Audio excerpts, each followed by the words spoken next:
Hello दोस्तों, एक बार फिर से स्वागत है आप सभी का आइडियल कोचिंग क्लासेस में। आज इस वीडियो में हम लोग एसएससी से रिलेटेड कुछ महत्वपूर्ण जीके और जीएस के क्वेश्चंस को देखेंगे जो आपके पिछले एसएससी के अलग अलग एग्ज़ाम में आए हुए हैं, जैसे एसएससी सीजीएल, सीएचएसएल, एमटीएस और एसएससी जीडी। तो हाल ही में आप देख रहे हैं एसएससी जीडी का एग्ज़ाम चल रहा है और उसी के पर्पज़ से ये वीडियो बनाया गया है ताकि एसएससी जीडी में आप बेहतर प्रदर्शन कर पाएँ, वहाँ पे जीके और जीएस के आपके ज़्यादा से ज़्यादा क्वेश्चन सही हो पाएँ। ठीक है, तो शुरू करते हैं यहाँ पर वीडियो आज। और यहाँ पे हम लोग देखते हैं क्या जो आपके टॉप जीके के प्रश्न उत्तर हैं उन पे हम लोग यहाँ पर नज़र डालेंगे। ठीक है, टॉप जीके के प्रश्नों को यहाँ पर देखते हुए आगे बढ़ेंगे।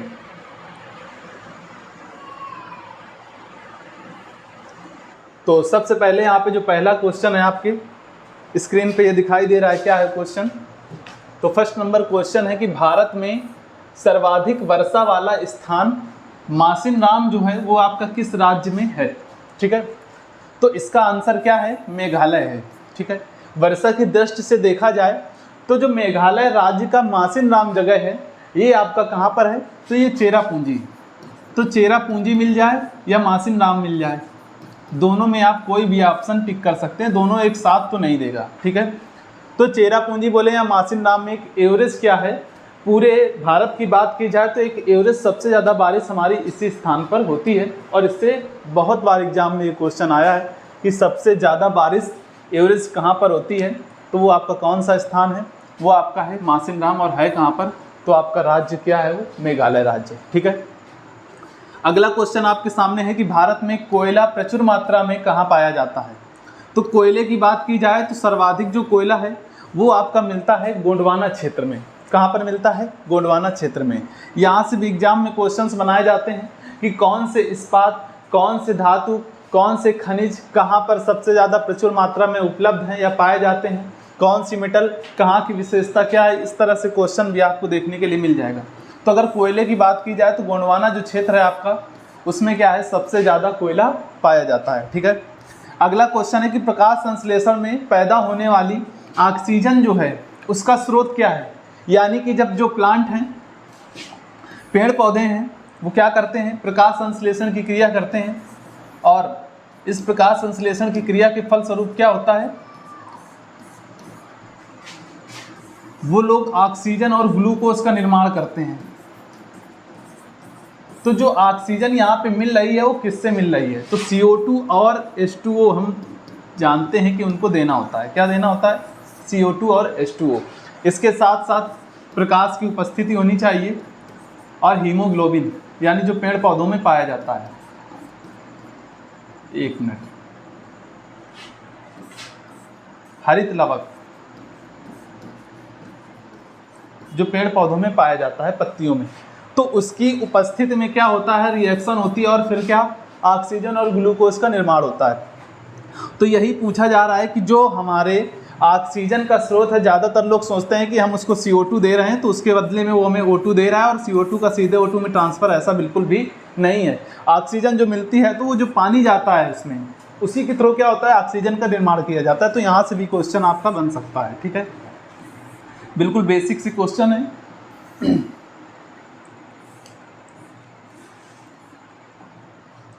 अब देखते हैं अगला क्वेश्चन, महात्मा गांधी के जन्म दिवस को किस रूप में मनाया जाता है।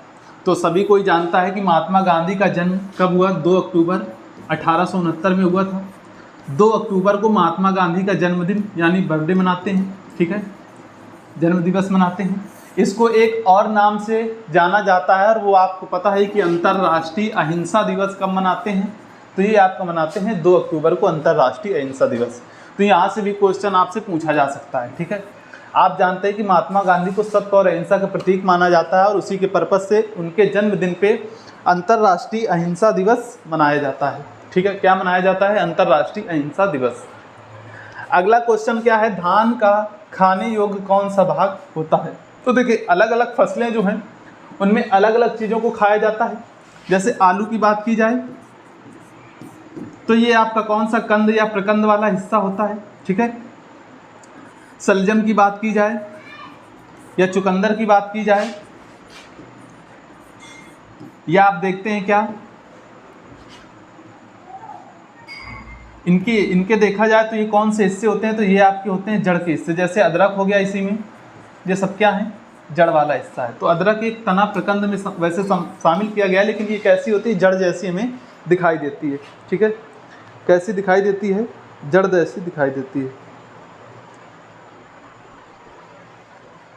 ओके, अब हम लोग देखते हैं तो धान में पूछा जाता है कि कौन सा पार्ट है जो खाने योग्य है। तो जो विभिन्न अनाज वाली फसलें हैं वो ज़्यादातर हमारी कैसी हैं, बीज उसका ही खाया जाता है। जैसे गेहूं हो गया, चावल हो गया, ये सब क्या है, इनके बीज को ही हम लोग खाने में प्रयोग करते हैं। तो यहाँ से भी आप देख रहे हैं क्वेश्चंस आपके बन सकते हैं। ठीक है, यहाँ से भी क्वेश्चंस आपके बन सकते हैं। नेक्स्ट क्वेश्चन क्या है, गरीबी हटाओ का नारा भारत के किस प्रधानमंत्री ने दिया था। ये बहुत ही फेमस नारा है, तो इसको किसने दिया था, इंदिरा गांधी ने। तो विभिन्न जो हमारे महान जो व्यक्ति थे उनके महत्वपूर्ण नारे जो हैं वहाँ से भी क्वेश्चंस बनते हैं। ठीक है, जैसे तुम मुझे खून दो मैं तुम्हें आज़ादी दूंगा, सुभाष चंद्र बोस ने कहा, करो या मरो महात्मा गांधी ने। इसी तरह की जो हैं, ठीक है, उन्हीं से रिलेटेड क्या है, नारे, और उसको कहने वाले व्यक्ति का नाम पूछ लिया जाता है। अगला क्वेश्चन है, मूंगफली का सर्वाधिक उत्पादन किस देश में होता है। तो मूंगफली की बात की जाए तो उसका उत्पादन सबसे ज़्यादा कहाँ पर होता है, तो इसका सबसे ज़्यादा उत्पादन होता है भारत में। ठीक है, इसी से रिलेटेड पूछा जाता है कि कौन सी फसल किस देश में सबसे ज़्यादा उसका उत्पादन किया जाता है। इस तरह के क्वेश्चन आपसे पूछे जा सकते हैं। ठीक है, तो हमें उसी बेस पे क्वेश्चंस को क्रिएट करना है। आगे, ऑस्ट्रेलिया की पहली महिला प्रधानमंत्री कौन थी, तो जूलिया गिलार्ड कौन है, ऑस्ट्रेलिया की पहली महिला प्रधानमंत्री हैं, ये आपसे पूछा जाता है। विश्व की पहली महिला प्रधानमंत्री की बात की जाए तो श्रीलंका की श्री माव भंडार नायके कौन है, श्रीलंका की श्री माव भंडार नायके जो हैं ये आपकी क्या है, विश्व की पहली महिला प्रधानमंत्री हैं किसी देश की। ओके, आगे हम लोग बढ़ते हैं अगले क्वेश्चन की तरफ। अगला क्वेश्चन क्या है कि सबसे सरल एरोमेटिक हाइड्रोकार्बन कौन सा है। तो एक दो क्वेश्चन आपकी केमिस्ट्री पे भी मिल जाते हैं, एक दो बायो के और एक दो फिजिक्स के क्वेश्चन। ठीक है, तो सबसे सरल एरोमेटिक हाइड्रोकार्बन की बात की जाए तो आपकी कौन सी श्रृंखला है, बेंजीन श्रृंखला, जिसमें हम लोग देखते हैं कि विभिन्न जो भी उसके संयोजी तत्व होते हैं वो जुड़कर उसमें एक नई श्रृंखला का निर्माण करते हैं। ये आप कहाँ पर देखेंगे, जब बेंजीन चैप्टर आप पढ़ते हैं तो उससे रिलेटेड उसकी संरचना कैसे क्या डिफाइन की जाती है वहाँ पे आपको ये मिल जाएगा। ठीक है, अगला क्वेश्चन है, बिहार सोशलिस्ट पार्टी की प्रथम बैठक कहाँ पर संपन्न हुई। तो बिहार सोशलिस्ट पार्टी की जो प्रथम बैठक थी वो आपकी पटना बिहार में संपन्न हुई। कहाँ पर संपन्न हुई, बिहार पटना में। बिहार सोशलिस्ट पार्टी जो थी उसकी बीएसपी, यहाँ पे बीएसपी बहुजन समाजवादी पार्टी नहीं है, ये बिहार सोशलिस्ट पार्टी है। इसकी जो प्रथम बैठक थी वो पूछा जाता है तो पटना बिहार में ही संपन्न हुई। ठीक है, अगला क्वेश्चन है, नाभिकीय रिएक्टरों में किस प्रकार की नाभिकीय प्रक्रिया होती है। तो नियंत्रित विखंडन होता है, यानी जो नाभिकीय रिएक्टर होते हैं उसमें नाभिकीय विखंडन तो करवाया जाता है लेकिन उसको कंट्रोल्ड रखा जाता है कि कितनी एनर्जी की हमें आवश्यकता है, उसका विखंडन किस तरह से हो। लेकिन अगर परमाणु विस्फोटों की बात की जाए, परमाणु विस्फोटों की बात की जाए तो इसमें नाभिकीय विखंडन होता है लेकिन ये अनियंत्रित होता है। क्या होता है, नाभिकीय प्रक्रिया है, इसमें क्या है, अनियंत्रित विखंडन होता है जिसमें कंट्रोल करना बहुत ही ज़्यादा मुश्किल होता है। ठीक है, ये एक बड़े इलाके पे फैलता है, इसीलिए आप देखते हैं कि बड़े से बड़े इलाके को ख़त्म कर देने में इसका रोल रहता है। ठीक है, किसका, परमाणु जो नाभिकीय विखंडन है इसका।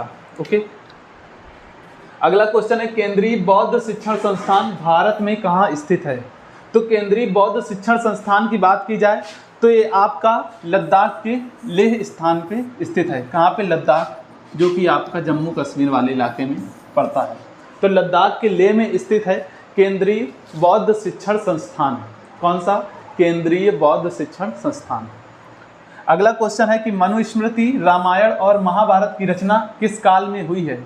तो ये सारे इतिहास के शुंग काल में रचे गए हैं। ठीक है, शुंग काल में इतिहास के इन सारे ग्रंथों की रचना हुई है।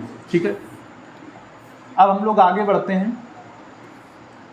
अगला क्वेश्चन क्या है, भारतीय विश्वविद्यालय अधिनियम किस वायसराय के समय पारित हुआ। तो भारतीय विश्वविद्यालय अधिनियम जो है ये आपका पारित हुआ लॉर्ड कर्जन के समय में। किसके समय में, लॉर्ड कर्जन के समय में। लॉर्ड कर्जन के समय में एक और घटना होती है और वो घटना क्या थी, बंगाल का विभाजन।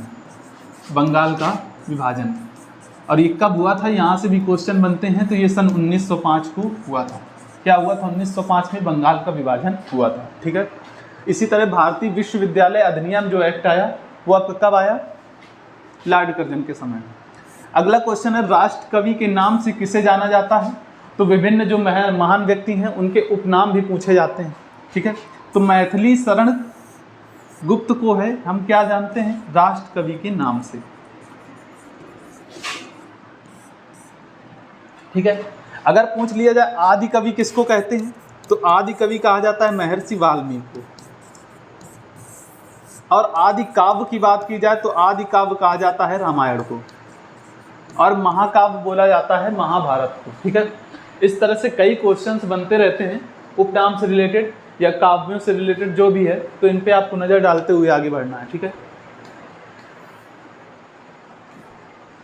अगला क्वेश्चन है कि पानी के टैंकों में शैवाल को खत्म करने के लिए प्रयुक्त किया जाने वाला रसायन क्या है। देखते हैं हम लोग, बड़े बड़े जो पानी के टैंक हैं उनमें काई वगैरह ना लग जाए, इसके लिए क्या होती है, उसको खत्म करने के लिए हमें कौन सी केमिकल की आवश्यकता पड़ती है। तो आपका केमिकल क्या है, कॉपर सल्फेट। कॉपर सल्फेट की सहायता से हम लोग क्या करते हैं, CuSO4 जो है ये कॉपर सल्फेट है, इसकी सहायता से जो काई वगैरह है, शैवाल लगी है, उसको यहाँ पर हटाया जा सकता है, ये उसको नष्ट कर देता है। ठीक है। अगला क्वेश्चन है, जस्ते का निष्कर्षण किस अयस्क से होता है, यानी जस्ते धातु को किससे निकाला जाता है। तो इसका जो अयस्क होता है जिससे सबसे ज़्यादा जस्ता निकाला जाता है, वहाँ से क्वेश्चन बनता है। तो ये कौन सा अयस्क है जिससे सबसे ज़्यादा जस्ता निकाला जाता है, तो उस अयस्क का नाम है जिंक ब्लेंड। उस अयस्क का नाम क्या है, जिंक ब्लेंड। जिंक ब्लेंड से सबसे ज़्यादा जस्ते को निकाला जाता है। ठीक है। अगला क्वेश्चन है, बाल पेन का आविष्कारक कौन था। तो बाल पेन के आविष्कारक कौन थे, जॉन बांड थे। ठीक है। कौन थे, जॉन बांड। अगर पूछा जाए भाप इंजन का आविष्कार किसने किया, तो इसका आविष्कार किया था जेम्स वाट ने। जेम्स वाट ने। दूरबीन का आविष्कार पूछा जाए तो गैलीलियो ने किया। दूरबीन का आविष्कार किसने किया, गैलीलियो ने किया। इस तरह के क्वेश्चन आपको देखने के लिए मिलते हैं, छोटे छोटे से सिंपल से कई सारे क्वेश्चन आते हैं, उन पे आपको नज़र डालना है। ठीक है। कोई भी क्वेश्चन छूटने ना पाए।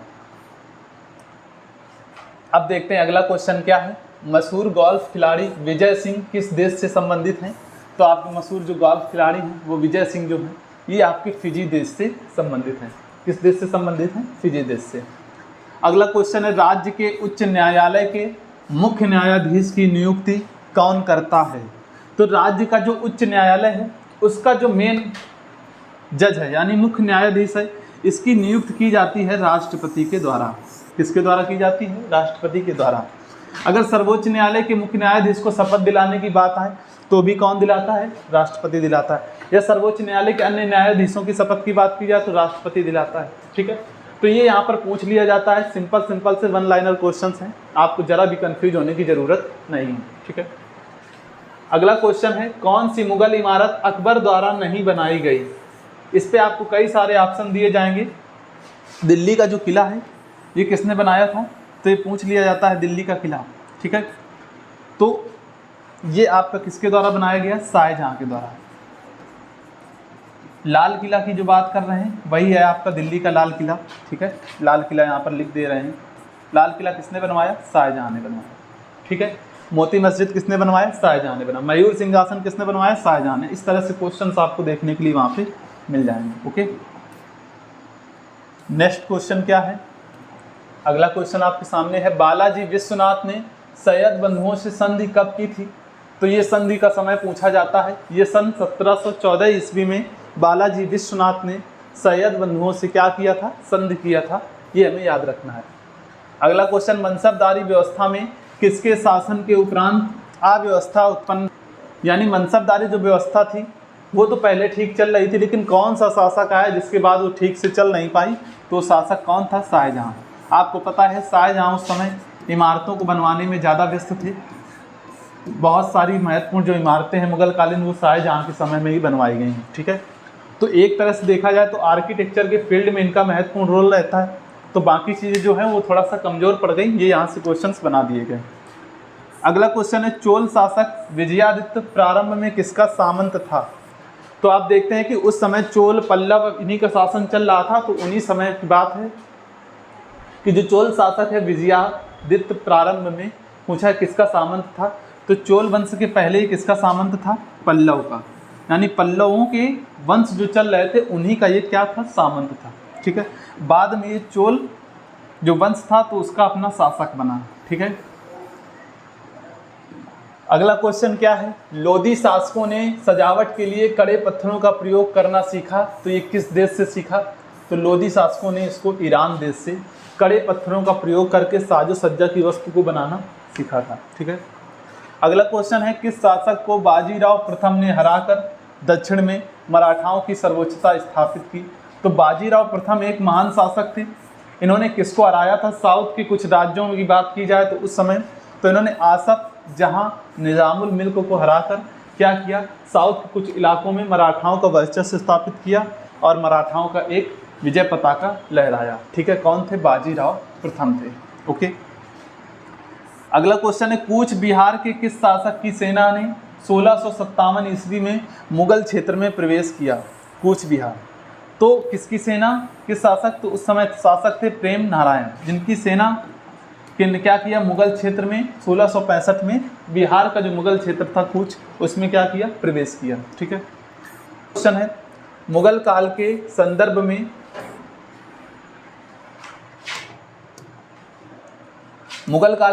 में शब्द हासिल जो है वो क्या अभिप्राय है, मतलब किसी चीज़ को हासिल करना एक तरह से क्या होता है, उसे छीन लेना, ले लेना। तो भूमि से वसूला गया या एकत्रित किया गया जो वास्तविक राजस्व था उसको उस समय क्या बोला जाता था, हासिल।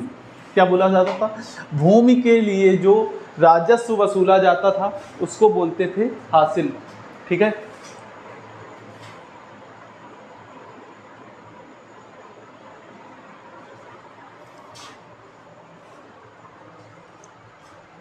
अब हम लोग आगे बढ़ते हैं। अगला क्वेश्चन क्या है, तो अगला क्वेश्चन है कि लोदी शासकों के सर्वश्रेष्ठ कृति में से कौन सी मानी जाती है, तो लोदी शासकों की जो सर्वश्रेष्ठ कृति है वो क्या है, मेट की मस्जिद। मतलब उन्होंने सबसे अच्छा मेट की मस्जिद का निर्माण किया और ये यहाँ पर पूछ लिया जाता है। ठीक है, अब जो अगला क्वेश्चन है वो क्या है, इस पर नज़र डालते हैं, जो कि आपका लास्ट क्वेश्चन है। बाजीराव प्रथम ने 1720 ईस्वी में पेशवा बना, उसने हिंदुओं का समर्थन पाने के लिए क्या किया, तो बाजीराव प्रथम जब 1720 में पेशवा बना तो उसने हिंदू पद पादशाही का विचार फैलाया कि हिंदुओं के लिए एक पद दिया जाए जिसका नाम क्या है, पादशाही, जो एक बादशाह के बराबर का पद हो। ठीक है, इसका विचार उन्होंने आगे बढ़ाया, तो हिंदुओं के लिए उन्होंने ये कार्य किया, इसके लिए उनको और जाना जाता है। ठीक है, तो जैसा आज की वीडियो में हम लोगों ने टॉप 30 जो आपके थे, कितने, टॉप 30 महत्वपूर्ण जीके के प्रश्नों को यहाँ पे क्या है देखा है, और उम्मीद करते हैं आपको वीडियो पसंद आया होगा। तो अगर आपको वीडियो पसंद आया है तो लाइक करना, कमेंट करना आपको भूलना नहीं है, और अगर आप चैनल पे नए हैं तो इसे शेयर करना, सब्सक्राइब करना बिल्कुल भी ना भूलें। धन्यवाद।